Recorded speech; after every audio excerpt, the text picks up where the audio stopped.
Berita berikutnya datang dari Timnas Indonesia yang mencetak sejarah karena untuk pertama kalinya lolos 16 besar Piala Asia 2023. Detik-detik kegembiraan Timnas memastikan lolos ke 16 besar Piala Asia dibagikan salah satu pemain Timnas, Mark Klok.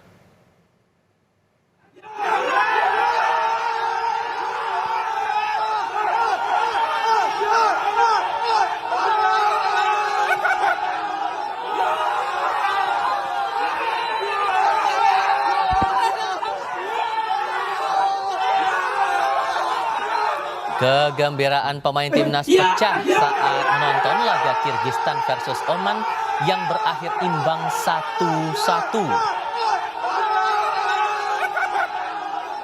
Hasil itu memastikan Timnas Indonesia lolos 16 besar Piala Asia lewat peringkat 3 terbaik.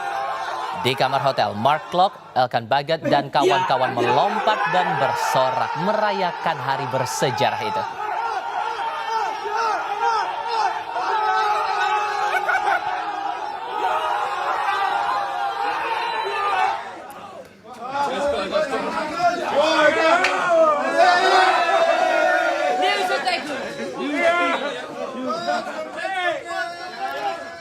Tampak di layar kaca, saudara, pemain Timnas menyerbu kamar pelatih Shin Tae-yong. Seluruh pemain dan ofisial saling mengucapkan selamat dengan Shin Tae-yong merayakan lolosnya Timnas Indonesia ke babak 16 besar Piala Asia. Di babak 16 besar, Indonesia akan melawan Australia.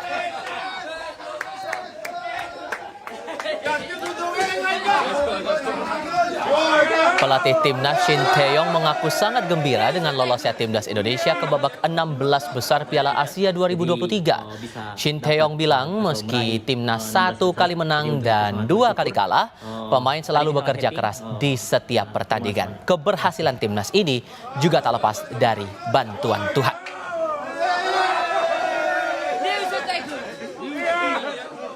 너무 좋고 우리 선수들이 비록 1승 2패였지만 그래도 마지막까지 최선을 다해준 게 그래도 좋은 결과로 우리한테 올라갈 수 있게 만들어주지 않나. 우리가 열심히 하지 않고 요행을 바랬다면 분명히 하늘에서도 우리한테 기회는 안 줬을 텐데 우리 선수들이 매 경기마다 열심히 최선을 다했던 모습이 그래도 하늘에서 그 뜻을 알았는지 이렇게 우리가 힘겹게 올라갈 수 있게끔 만들어서 너무 감사하고 오늘 너무나 해피하고 너무 고맙습니다. Terima kasih. Ini momen penentunya, saudara. Laga Kirgistan kontra Oman di laga terakhir grup F berakhir imbang 1-1. Oman berhasil unggul dari Kirgistan pada menit ke-8 lewat gol Mohsen Al-Ghassani lewat sepak pojok. Kirgistan berhasil menyamakan skor baru di menit ke-80 lewat aksi Joel Kojo. Skor 1-1 tidak berubah hingga akhir laga. Hasil ini memastikan Indonesia sebagai tim terakhir yang lolos ke babak 16 besar.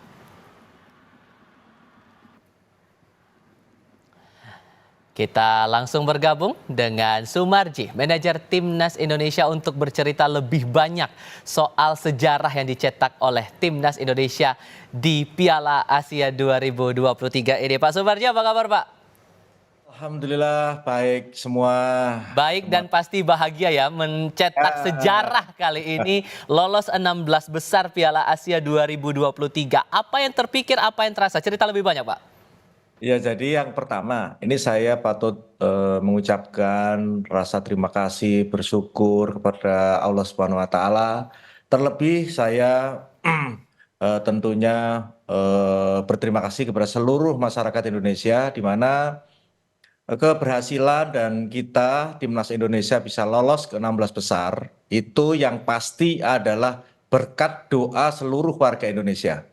Karena apa? Karena kita tahu bahwa kami pun sebenarnya sudah kecil hati gitu. Karena dengan kondisi kita sebagai penunggu terakhir itu tentunya kan dagdikduk dan lain sebagainya. Tetapi kembali lagi, ini adalah bagian sejarah yang tidak akan pernah terlupakan, dan kembali lagi sejarah ini bisa dicatat karena berkat doa seluruh masyarakat Indonesia. Itu yang pertama. Yang kedua,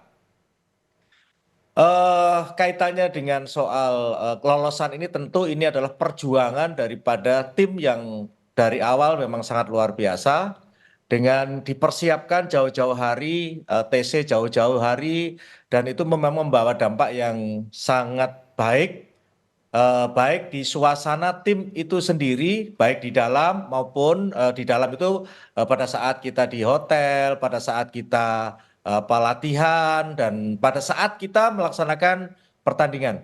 Itu semua memang dengan jangka waktu yang cukup sehingga bisa membuat atau membuat chemistry di antara pemain dan pelatih dan ofisial itu tercipta dengan baik. Artinya dengan berkumpulnya tim ini dengan cukup lama ini membawa hasil yang betul-betul sangat baik buat timnas itu sendiri. Saya kira pembukanya itu. Dan tadi juga sempat ditunjukkan video suasana saat akhirnya ada kepastian nih bahwa timnas kita lolos 16 besar. Saat nonton bareng kala itu sempat masih ada optimisme nggak sih dari pemain kita maupun juga dari Coach Sinteyong bahwa kayaknya kita bisa lolos nih? Atau gimana suasananya, boleh diceritakan lebih banyak nih, Pak? Ya, jadi sebenarnya itu berawal kita sudah lemes sebenarnya di babak pertama kan, kita kan Kirgistan sama Oman kan apa namanya, Oman kan 1-0 itu di babak awal. Nah itu sudah lemes semua itu. Kita sudah aduh ini selesailah kita pulanglah kita gitu kan. Tapi ya itu tadi kembali lagi dengan seizin yang maha kuasa. Rupanya Tuhan berkehendak lain. Sehingga apa namanya, Oman bisa menyamakan kedudukan lewat si strikernya itu, akhirnya kedudukan jadi 1-1. Akhirnya kita bisa lolos seperti itu. Ya kalau kita ngomong suasana batin, tentu kita semua dagdikduk semua lah, gimana nggak dagdikduk. Kita sangat berharap gitu, sangat berharap sekali. Sekian tahun kita tidak pernah mencatatkan sejarah lolos 16 besar di Piala Asia. Tapi alhamdulillah tahun ini kok ya Tuhan memberikan kemudahan untuk itu. Oke, ini kita bersiap ke 16 besar dan kita nanti akan bertanding juga menghadapi Australia. Dengan catatan kita pernah 1 kali menang, 2 kali kalah. Kira-kira apakah ada evaluasi untuk bisa menghadapi babak 16 besar itu? Tapi nanti jawabnya nanti apa ya? Kita masih akan lanjutkan diskusi dan sambil kita juga akan bertanya kepada pengamat sepak bola kira-kira apa yang perlu diperhatikan lagi dan peluang timnas untuk menghadapi Australia bersama dengan manajer timnas Indonesia Sumarji dan bersama pengamat sepak bola Anton Sanjoyo akan hadir dalam diskusi lanjutan Kompas Petang sebentar lagi. Satu informasi dulu sebelum melanjutkan diskusi, Saudara. Timnas Indonesia memastikan lolos ke babak 16 besar Piala Asia melalui peringkat 3 terbaik. Hasil ini diapresiasi Menteri Pemuda dan Olahraga. Menpora Dito Arya Tejo mengapresiasi keberhasilan Timnas Indonesia mencetak sejarah lolos ke babak 16 besar Piala Asia 2023. Menpora menyebut permainan Timnas semakin apik. Kemenangan Timnas Indonesia pun diharap menjadi suntikan semangat sepak bola tanah air agar semakin berprestasi. Dan saya apresiasi kepada seluruh timnas, dan baik dari atlet, pelatih, dan juga seluruh stakeholder di timnas, dan tidak lupa PSSI yang selalu semangat mentransformasi pengelolaan sepak bola di Indonesia. Dan saya berharap energi-energi positif ini bisa menjadi semangat bagi seluruh atlet dan masyarakat untuk terus mendukung olahraga kita.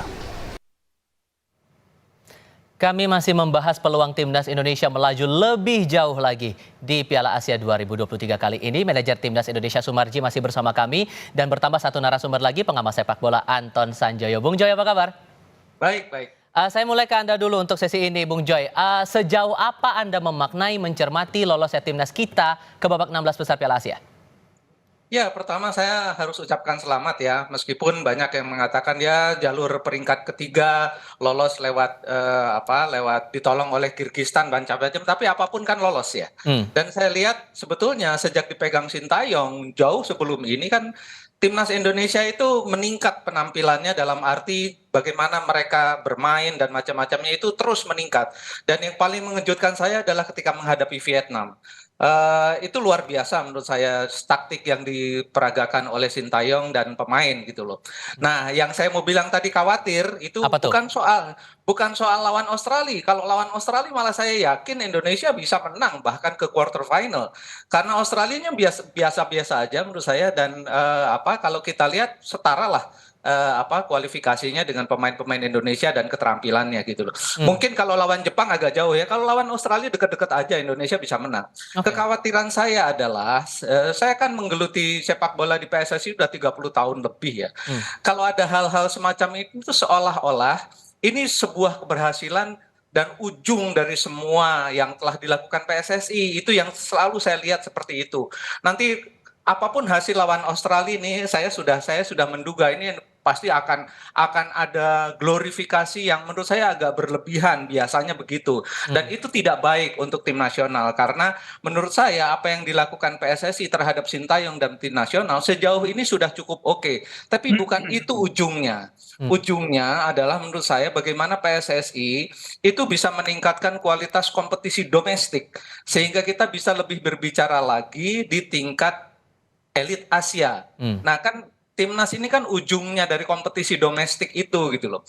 Nah kalau kompetisi domestik tidak naik kualitasnya, Indonesia akan berada di segini-segini aja Hmm. gitu loh. Dan saya tidak mengatakan ini kebetulan ya, karena di Asian Games pun kita bicara banyak kan Hmm. sebetulnya. Kalau kita bicara Piala Asia, ini pertama kali kita lolos ke 16 besar gitu loh. Tapi Oke. kan perjalanan kita itu sebetulnya Indonesia itu harusnya levelnya udah sama kayak Jepang, Korea Selatan, Arab Saudi gitu loh. Hmm. Australia bahkan kalau menurut saya kalau PSSI serius dalam membina kompetisi domestik sehingga kualitasnya bisa bersaing di level elit Asia, kita bisa lewati Australia, Hmm. Suriah dan macam-macam itu bukan lawan kita lagi gitu. Sehingga kekhawatiran Anda tadi kalau glorifikasi ini terlalu disahut berlebihan malah jadi Betul. akan berpengaruh ke mental pemain, begitu?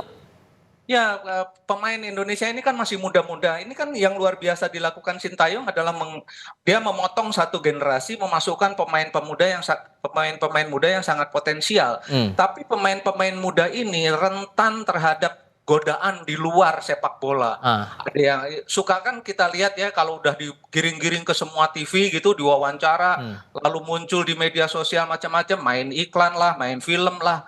Timnas Indonesianya jadi lemah. Oke. Ini Oke. yang catatan saya ya, karena saya ada di PSSI itu sejak zamannya Aswar Anas. Oke. Sampai sekarang pun saya masih ngikuti terus gitu loh. Nah, sehingga dengan menjaga agar mental pemain ini tetap bisa terjaga begitu Pak Sumarji, ada pesan khusus nggak dari Coach Sintayong sendiri kepada para pemain kita? Ya, gini, terima kasih Bang Zai. Jadi memang apa yang disampaikan itu betul dan itu yang selalu saya ingatkan kepada anak-anak. Kenapa? Karena dengan glorifikasi yang begitu luar biasa itu berpengaruh terhadap mental anak-anak. Maka ketika saya berada di tengah-tengah, yang nomor satu yang selalu sampaikan, hindari medsos, jangan mengedepankan dirinya dan kepingin dirinya jadi artis. Karena kalau sudah demikian, itu pasti nanti mentalnya turun. Mentalnya turun, performanya turun, semuanya turun. Nah itu yang harus kita jaga. Dan itu yang sampai dengan detik ini selalu saya jaga. Saya boleh dikatakan paling cerewet yang soal begitu. Mungkin saya ini paling dibenci sama anak-anak kalau yang begitu. Karena saya selalu katakan, nggak usah lah, nggak usah. Kalau kalian memang semuanya kepingin punya berprofesi di sepak bola, kedepankan prestasimu, jaga performamu yang baik. Jangan terus begitu, hanya baru begini saja itu sudah langsung wow muncul di medsos. Wow, karena merasa hebat, merasa terkenal, jadi akhirnya ya dinomor duakan. Banyak hal dan itu sudah terjadi dan Oke. pada akhirnya ujung-ujungnya kan pada turun itu. Oke. Kalau melihat lawan kita nanti, Bung Joy, melawan Australia, kira-kira hal apa yang kiranya perlu diperhatikan? Jadi gini, ketika menghadapi Vietnam, itu saya betul-betul terkejut ya, karena Sintayong itu menerapkan strategi bermain yang barangkali juga tidak pernah diduga oleh pemain-pemain Vietnam. Ofensifnya luar biasa, high defensive line, semua pemain belakang ada di sekitar garis tengah, sehingga pemain Vietnam itu betul-betul tidak punya peluang sama sekali untuk masuk ke wilayah Indonesia. Dan mereka baru bisa bangkit sedikit, mulai bangkit itu mulai di babak kedua, tapi semua sudah telat karena pemain Indonesia sudah sangat confidence dan pemain seperti Pratama Arhan, pemain seperti Yakob Sayuri, Marcelino Ferdinand itu begitu keluar kepercayaan dirinya ya, dan saya lihat ini adalah modal yang luar biasa karena pemain-pemain muda kalau nggak keluar kepercayaan dirinya, kemampuan mereka nggak kelihatan gitu loh. Nah, Sintayong berhasil mengeluarkan itu semua dan tim semuanya bermain dengan sangat solid. Nah, itu yang kalau bermain seperti itu melawan Australia, saya yakin kita akan melaju ke quarter final. Oke, dengan catatan 1 kali menang 2 kali kalah waktu itu, Pak Sumarji, kira-kira apa yang dievaluasi oleh timnas untuk bisa memperbaiki performa nanti melawan Australia? Ya, jadi begini. Yang pasti kami ini di sini kepingin betul-betul bisa melihat, menganalisis apa yang dilakukan, skema apa yang dilakukan, strategi apa yang dilakukan oleh lawan. Berikutnya adalah Australia. Tentu dengan itu yang pertama adalah menganalisa itu dulu. Yang kedua ini berkaitan dengan bagaimana meningkatkan performa anak-anak. Jadi dengan kondisi yang seperti ini, yang kita bangun dulu adalah bagaimana menguatkan mental anak-anak. Yang kedua, yang pasti adalah bagaimana strateginya, dan yang lebih utama lagi adalah bagaimana mempertahankan fisik daripada anak-anak. Ini semua dilakukan agar supaya ketika nanti hari Minggu melawan Australia, itu anak-anak betul-betul siap dari semuanya gitu. Itu yang penting. Oke, Bung Joy, sebagai gambaran juga bisa berikan gambaran kepada kami juga begitu untuk kekuatan dan juga kelemahan dari Australia yang mungkin bisa dimanfaatkan menjadi peluang buat timnas Indonesia kita ke babak berikutnya begitu, gimana? Tadinya saya mengira Australia itu adalah tim yang tampil di Piala Dunia 2002 ya. Wah, kalau yang tampil di sana agak mengerikan, tapi ternyata saya lihat rosternya ternyata agak berbeda. Dan ketika saya lihat beberapa pertandingan mereka ketika melawan India, melawan Suriah, dan terakhir melawan Uzbekistan, menurut saya tidak terlalu istimewa, malah Jepang itu jauh lebih firm gitu loh bermainnya. Cuma memang Australia ini secara physically mereka memang jauh lebih kayaknya jauh lebih segar gitu. Nah, itu yang mungkin Pak Marji tadi udah mengatakan bagaimana menjaga kebugaran fisik karena pemain Australia saya lihat sangat bugar. Cuma kalau dari sisi bagaimana mereka bermain, determinasinya, bagaimana mereka menyerang, bertahan, menurut saya rata-rata air lah kalau di tingkat Asia gitu ya. Nggak seperti Korea aja menurut saya tidak terlalu bagus. Jepang pun kemarin tidak terlalu bagus. Tapi Australia tidak sebagus mereka juga gitu loh. Jadi menurut saya Indonesia punya peluang lah kalau bisa bermain dengan sangat confidence. Karena utamanya adalah kalau di sisi kemampuan saya rasa pemain-pemain Indonesia sudah setara dengan mereka, dengan Australia. Cuma bagaimana confidence-nya ini tetap dijaga. Karena Australia saya lihat begitu confidence ya mainnya. Meskipun menangnya nggak terlalu banyak. Juga lawan India 2-0, lawan Suriah 1-0 juga gitu loh. Jadi menurut saya nggak terlalu istimewa lah kalau itu bisa dimanfaatkan Indonesia bisa meraih kemenangan. Peluang itu ada tapi PR besarnya jangan lengah, fisik mental harus tetap dijaga. Pak Sumarji, terima kasih. Bung Jo juga terima kasih sudah berbagi perspektif bersama kami. Doa terbaik untuk timnas Indonesia di Piala Asia 2023. Selamat sore semuanya. Sore.